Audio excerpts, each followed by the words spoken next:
Oh,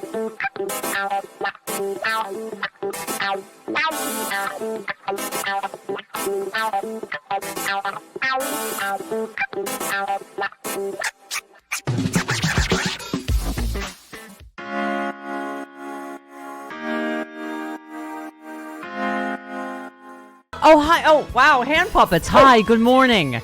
Hello. Good morning. Wow. The interwebs done explode yesterday with Frangela's new photos. Oh my. Wow. Wow. Looking fantastic. Just have a glow. Okay, I know I'm always the one to break shocking news to you. Are you aware a lot of the people screaming about critical race theory may in fact be racists? What? Yes, the founder of a local parents organization at the forefront of the conservative backlash against equity efforts in Loudoun County public schools in Northern Virginia reshared and then hastily removed an article produced by a white nationalist group. I can see how they quickly hid that, lest anyone think they are racist, right? Yeah, I don't know about you guys, but I highly recommend doing your research and reading before you post. Yeah. Yeah. And check your sources. Yeah, it's a really important part of the whole thing. If your source is Hitler, time to rethink. Oh my God. Okay.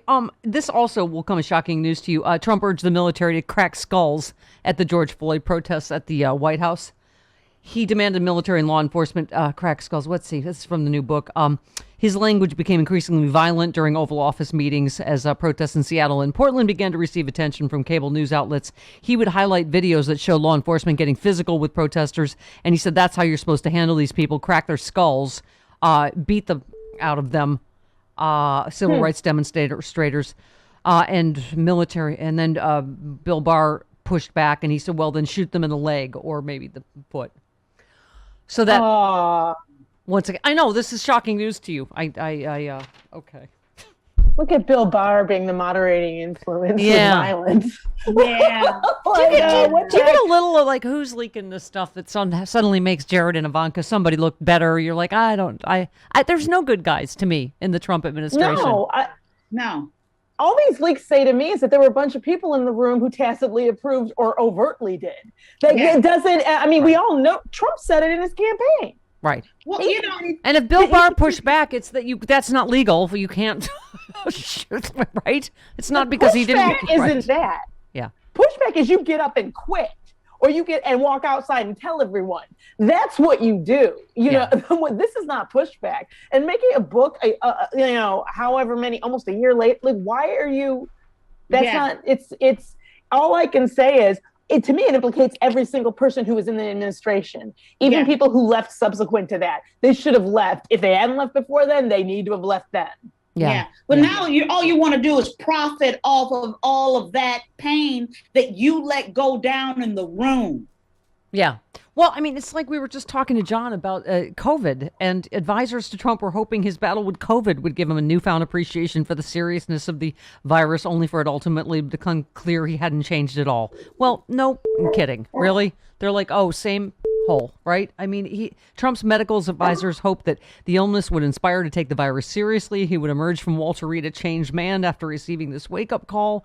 The CDC director Robert Redford prayed that Trump would emerge from the experience with a newfound appreciation for the seriousness of the threat and urge all Americans to listen to public health experts before it was too late. How in actuality, Trump emerged from the experience triumphant and ever more defiant, telling Americans they shouldn't let COVID take over your lives. Well, a lot of them didn't. They died. So mission accomplished there. According to the book, Redfield's hopes for a dramatic pivot from Trump were dashed in real time as he watched the president return to the White House and almost immediately remove his mask. Right then, Redfield knew it was over. Who are these people, seriously, that ever thought he was going to change or pivot? He's been the same person always, right? I mean, from the time he denied apartments to black people in New York, like he's never changed. Right. Yeah. It's absolutely insane because I don't know about you, but I've never heard that one of the side effects of COVID was you grew a brain or a conscience. Yeah. Like. Yeah. There is a large animal has appeared behind you, Angela, and it does not look like Twombly. Twombly, I gave him this new food. Okay. Because otherwise, you're having a worse rodent problem than I am. Rodents of unusual size? I don't believe it. What? Okay. I'm having a rodent problem here. Okay. Oh no. All right. So I'm wearing the new Stephanie Miller Show Team Vaccine t-shirt. Fantastic. Because Frangela, I don't know about you, but I'm just on a tear. You've probably heard the Delta variant is here in LA, and it multiplies very, very quickly. And it's just I am just endlessly frustrated that people that as you were saying, how many headlines do we need? Only unvaccinated people are dying in large numbers still. Like I don't know what to. Okay. More than half of Americans support a vaccine passport for travel, education, work, entertainment, and shopping. 66% of respondents support travel providers and schools requiring COVID vaccines. Such proof could be offered with a vaccine passport, a paper or digital copy of someone's, vaccination. Meanwhile, 63% support mandated vaccines to work or attend stadiums, theaters, churches. 6 in 10 support vaccine mandates to visit stores, restaurants, and gyms. Yeah, and one person said unvaccinated individuals have no right to impose risks on others, thus impeding a return to normal activities. This is what Dr. Redlener told us this week. This is like drunk driving. Like, you think it's only a risk to you, but it's not, right? Yeah, and the reality is that is a requirement right now for my child to go to school, any child to go to school, is that their vaccinations, their MMRs, all that stuff is supposed to be up to date. Why are we acting like this is something new? Oh, a vaccine passport, or, I have to show that I was vaccinated. Yeah. You've always had to do it. Yeah, well, Frances, now you got me going, because I was just talking to John about this, because you have a kid. And I mentioned it to Dr. Redlener yesterday that I just see this sense of doom, because this is what's happening in Israel and in the UK. It's younger people, first of all, are getting it and getting serious outcomes and circulating it. And of course, kids who can't get vaccinated yet. So here we go into the fall. And, this Israel now is like having to lock down because kids are giving it to even vaccinated teachers because our vaccines aren't 100%. So it's another expert said, if my children and other children are going to be indoors, I'd highly recommend them wear a mask, and for people around them to be wearing masks too if they're unvaccinated. That's because unvaccinated are still at high risk to one another. And so, but all these Republicans are like, no masks, no distancing, back to school, no vaccines. I mean, it's a recipe for disaster, right? It's disassociation is what it is, and that will kill us all. Yeah. I mean, I am all for this, Travis. You know me, I'm all about the sticks. I'm done with the carrots. Oh, I know. Frangela.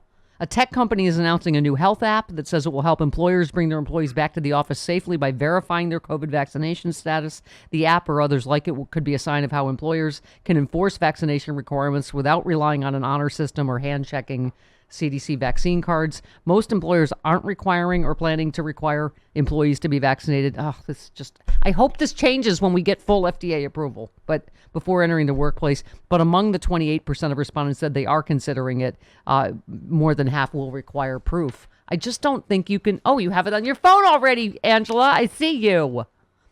I just think you can't do this honor system. Do you think? No. People are liars. And, right. Like, for example, my husband is a teacher at a private arts college, right? Yeah. He had to go through all kinds of training to go. They're going back on campus on Monday. Yeah. And he has to check in on an app every single day. He had to prove that he was vaccinated.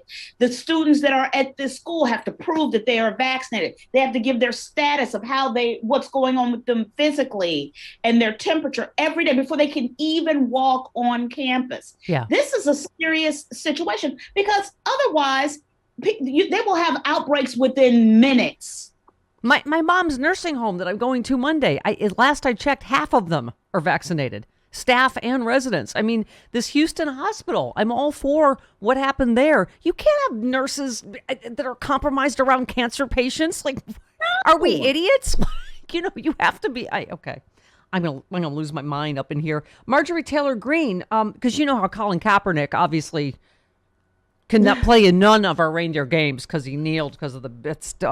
She praised NFL players who refused to be vaccinated against the coronavirus. Shout out to the brave NFL players who are standing their ground in their workplace, refusing to take the COVID vaccine that is not FDA approved. Athletes are not in not in the risk group and shouldn't be discriminated against for trusting their immune system. So of course, Buffalo Bills receiver suggested he will build his immunity on his own by eating better and drinking water. I'm not going to take meds for a leg that isn't broken. I may die of COVID, but I'd rather die actually living. And, of course, Twitter went nuts, right? You have an odd definition of bravery. Risking one's health and the health of your teammates, coaches, and staff is selfish. Another tweeted, yeah, so brave, risking their lives and their teammates' lives to own the libs. I'm sure their owners are super stoked. It's not like there's millions of dollars on the line or anything. And someone else said, absolutely. We've seen how well your immune system works against polio or smallpox. I mean, we're not just fighting COVID still and variants. We're fighting idiocy, just pure idiocy. Yeah, we're fighting stupid. Yeah, that it's a war against ignorance, and that the previous president of the United States helped stoke and created. Yeah. We wouldn't have had these problems. We wouldn't have these issues if it weren't for the Trump administration. Yeah. Had he just put on a mask and not even talked about it. Yeah. He didn't even have to talk about it. He could just been like, put on a mask. And I guarantee you, they wouldn't even have to tell people to put on masks. If at the press conferences you'd seen people distanced and wearing masks, people would just have done it. Yeah. And some people might be like, oh, I want to wear it, and they'd be whining and complaining, but it would be a small percentage of the population, and people would either shame them or maybe we'd make rules at some point. But the reality is they made it an agenda item. Like they made it the thing to fight against. And so people have tied it to their identities. And now you can have somebody literally say with a worldwide microphone in front of his mouth that his rights are being violated because he's being asked to take care of himself. Yeah. Like, it's insane. I mean, speaking of idiocy, this is in the book as well. That Dr. Fauci last summer was sent an email that contained white powder that literally blew up in his face, for just trying to warn and keep the public safe for how many years now. He said he thought it might have been three things: a prank to scare him, anthrax, which would make him ill but he could survive, or ricin, which would make him a dead duck. After he was hosed down to his skivvies in a chemical lab and then stood naked in what looked like a kiddie pool while he waited for the test results, which fortunately showed the powder to be harmless. That's how stupid a country we are, right? Yeah, why is Fauci opening his own mail, though? Yeah, well. Come on. Yeah.